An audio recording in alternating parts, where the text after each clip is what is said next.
ইসকনের রথের রশিতে টান পড়বে কিছুক্ষণের মধ্যেই। তার আগে একটা ছবি আপনাদের একটু দেখিয়ে রাখেছে। ইসকনের মন্দির অ্যালবার্ট, ইসকনের মন্দিরে সেখানে কিছুক্ষণ আগেই মুখ্যমন্ত্রী শুভেন্দু অধিকারী পৌঁছেছিলেন। এখানে আরতি করেন এবং তারপর এবার কিছুক্ষণের মধ্যেই শুরু হবে রথযাত্রা। বিশ্বজিৎ আছে আমার সঙ্গে। বিশ্বজিৎ, কিছুক্ষণের মধ্যেই তো রথযাত্রা শুরু হয়ে যাবে, অর্থাৎ রথের রশিতে টান পড়বে। তার আগে ঠিক এখন কি হচ্ছে? মুখ্যমন্ত্রী শুভেন্দু অধিকারী তিনি বাংলার মুখ্যমন্ত্রী হওয়ার পর, পালা বদলের পর রাজ্যে এই প্রথম ইসকনের কলকাতার রথযাত্রায় সামিল হবেন, উদ্বোধন করবেন। কিন্তু তার আগে তিনি অ্যালবার্ট রোডের ইসকনের যে মূল মন্দির, সেই প্রভুপাদও এসে তিনি প্রতিষ্ঠা করেছিলেন, সেই মন্দিরে তিনি ঢুকেছেন। সেখানে যে প্রতিষ্ঠিত মূর্তি রয়েছে রাধা কৃষ্ণের যে মূর্তি, রাধা গোবিন্দের মূর্তি, সেই মূর্তিতে তিনি শ্রদ্ধা নিবেদন করেন, আরতি করেন। এবং এই যে মন্দির, সেই মন্দিরেই জগন্নাথ, বলরাম, সুভদ্রা দেবীও সেই মন্দিরেই ছিলেন। আজ সকালেই পাহান্ডি বিজয় যে প্রথা বা রীতি রয়েছে রথের আগে, সেই পাহান্ডি বিজয় করে প্রথমে প্রভুপাদের মূর্তি নিয়ে আসা হয়। তারপর পাহান্ডি বিজয়ের মাধ্যমে একে একে বলরাম, সুভদ্রা এবং তারপর সবশেষে জগন্নাথ প্রভুকে নিয়ে আসা হয়। সেই তারা নিজেদের রথে অধিষ্ঠিত হয়েছেন, নিজেদের রথে বসেছেন। সেখানে ভক্তেরা ইতিমধ্যেই তাদেরকে শ্রদ্ধা নিবেদন করেছেন, আরতি করেছেন। এবার মুখ্যমন্ত্রী শুভেন্দু অধিকারী তিনি ऊपर उठ के ये हमारी जो श्री चैतन्य देव प्रभु का आशीर्वाद से, महाप्रभु का आशीर्वाद से जो प्रतिष्ठान है उसको लेकर हम लोग काम कर रहा हूँ। ये होना चाहिए। प्यार मोहब्बत और हम सब लोग का बीच एक शांति की वातावरण ये संस्था ही दे सकता है। इसका साथ साथ सरकार की जो योगदान है, सेवा बोलिए, हेल्थ बोलिए, एडुकेशन बोलिए, ये सब में इस्कॉन का भी एक बड़ा रोल है। हम लोग एक साथ काम करूंगा। यहाँ 1 अगस्त से चालू हो रहा है। कलकत्ता में एक बड़ा क्षेत्रों का मिड डे मील किचन तैयारी हो रहा है, एग्रीमेंट हो जाएगा। ये लोग नया नहीं है, 22 बड़ा बड़ा सिटी में इस्कॉन ने कर रहा है। इसमें अच्छा पौष्टिक आहार मिलेगा, ये बहुत जरूरी है। पौष्टिक आहार खूब बहुत जरूरी है। हमारी जो मिड डे मील खास करके जो हमारी विद्यार्थी लोग लेता है ना, ये middle class, lower middle class और इकोनॉमिकली वीकर सेक्शन का लोग ही लेता है। कोई बड़ा का घर का लड़का लड़की नहीं लेता है।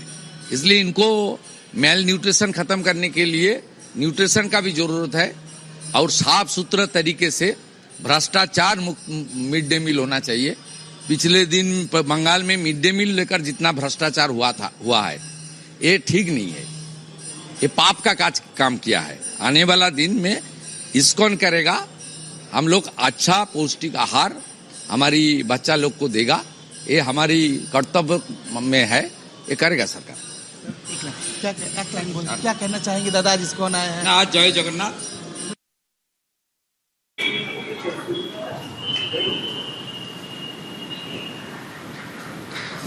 এবার একবার মায়াপুরের ছবি দেখা যাক। মায়াপুরে আরতি হচ্ছে এবং আরতির পর জগন্নাথের সুদর্শন চক্র, বলরামের হল নিয়ে যাওয়া হলো রথের উদ্দেশ্যে। সেখানে এখন পাহান্ডি চলছে, প্রভু বলরামকে নিয়ে যাওয়া হচ্ছে রথে।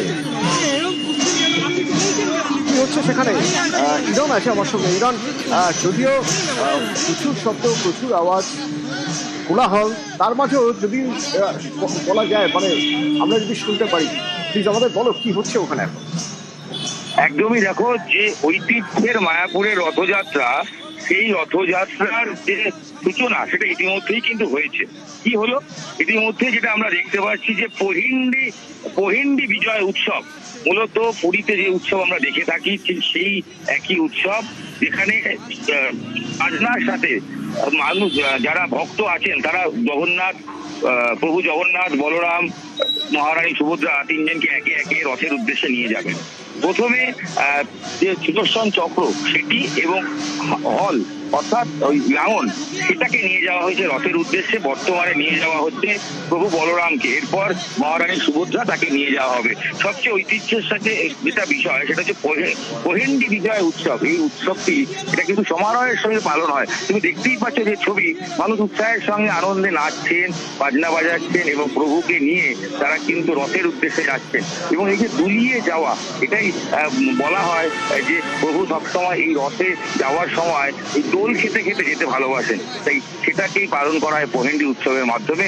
যে উৎসব ইতিমধ্যেই শুরু হয়ে গেল, এরপরেই রথের রশিতে টান পড়বে এবং যেই রথ এগিয়ে যাবে ইস্কনের দিকে এবং সেখানেই গুন্ডিচা মন্দির মানে মাসির বাড়ি অস্থায়ীভাবে ইস্কনের প্রাঙ্গণের ভেতরেই তৈরি করা হয়েছে। আগামী 7 দিন সেখানেই প্রভু জগন্নাথ বলরাম সুভদ্রা থাকবেন, সেখানেই তারা তাদের পুজো অর্চনা হবে এবং উল্টো হয়ে তারা আবার ফিরে আসবেন।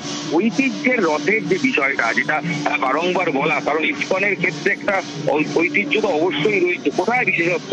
ইস্কনের রথের ক্ষেত্রে বলে রাখি, এই রথের বয়স কিন্তু আনুমানিক 500 বছর, যদিও ইস্কনের অধীনে এসছে প্রায় কাছাকাছি 50 বছর। তবে এই রথ যেটা লোকের মুখে শোনা যায় যে জগদীশ গঙ্গোপাধ্যায় নামে এক বড় এই ঐতিহ্যের আরেকটা ছবি একটু তোমার মাধ্যমে দেখে নিতে চাইবো। তাহলে কিছুক্ষণ আগে তুমি আমাদের বলছিলে 56 ভোগের কথা।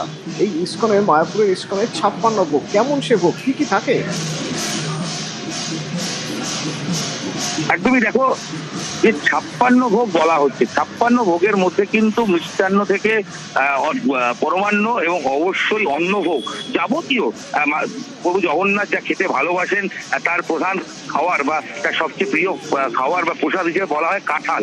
তাই কাঁঠাল তো অবশ্যই রয়েছে, তার সঙ্গে রয়েছে একাধিক রকমের সবজি, সেখানে রয়েছে তরকারি, তার মধ্যে আমরা বাঁধাকপি থেকে ফুলকপি, ধোকা থেকে শুরু করে বড়া, সমস্ত কিছু আমরা দেখতে পেয়েছি। আমরা দেখতে পাচ্ছি এখানে অন্নভোগ হয়েছে, তার সঙ্গে পরমান্ন অর্থাৎ পায়েস করা হয়েছে এবং মিষ্টান্ন, প্রচুর ধরনের মিষ্টি, সেখানে গজা, খাজা সেগুলো রয়েছে এবং তার সঙ্গে কিন্তু অবশ্যই রয়েছে ফল প্রসাদ, সেখানে কাঁঠাল রয়েছে, আম রয়েছে, অর্থাৎ সব মিলিয়ে সকাল থেকে সন্ধ্যে, দুপুরে, মধ্যাহ্ন সব মিলিয়ে কিন্তু জগন্নাথ বলরাম সুভদ্রার উদ্দেশ্যে যে ভোগ দেওয়া হবে সেই ভোগের ছবিও আমরা দেখেছি যে 3 জন মহিলা এখানে রান্না করছেন সকাল থেকে। প্রত্যেক দিনই ভোগ দেওয়া হয়, তবে আজকে ভোগের আরো আড়ম্বর অনেক বেশি করা হয়েছে এবং মায়াপুরের 56 ভোগের কথা শুনতে শুনতে একবার কলকাতার ইস্কনের ছবি দেখে নেওয়া যায়। মুখ্যমন্ত্রী রথের রশিতে টান দিচ্ছেন, রথযাত্রা শুরু হচ্ছে। এবং শুভেন্দু বাবুকে অনেক অনেক ধন্যবাদ। আমাদের মধ্যে বিশ্বজিৎ আছে আমার সঙ্গে এখান থেকে। বিশ্বজিৎ, কি দেখছো, কি হচ্ছে ওখানে এখন? জন্য এই মুহূর্তে মুখ্যমন্ত্রী আলবার্ট রোডের মন্দির থেকে এসে জগন্নাথ দেবের তাতে উঠেছেন এবং প্রভু জগন্নাথ দেব সেখানে রয়েছেন। সেই প্রভু জগন্নাথ দেবের উদ্দেশ্যে তিনি শ্রদ্ধা নিবেদন করবেন, তাকে ফুল মালা অর্পণ করবেন, তাকে আরতি করবেন। এই মুখ্যমন্ত্রী এই নামে পুজোর প্রস্তুতি নিচ্ছেন এবং তিনি উঠে গেছেন।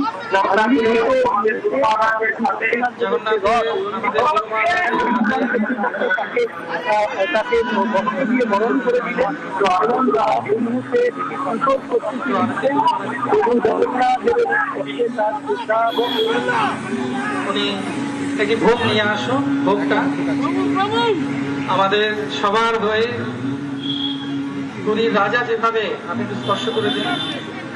নমো ব্রহ্মা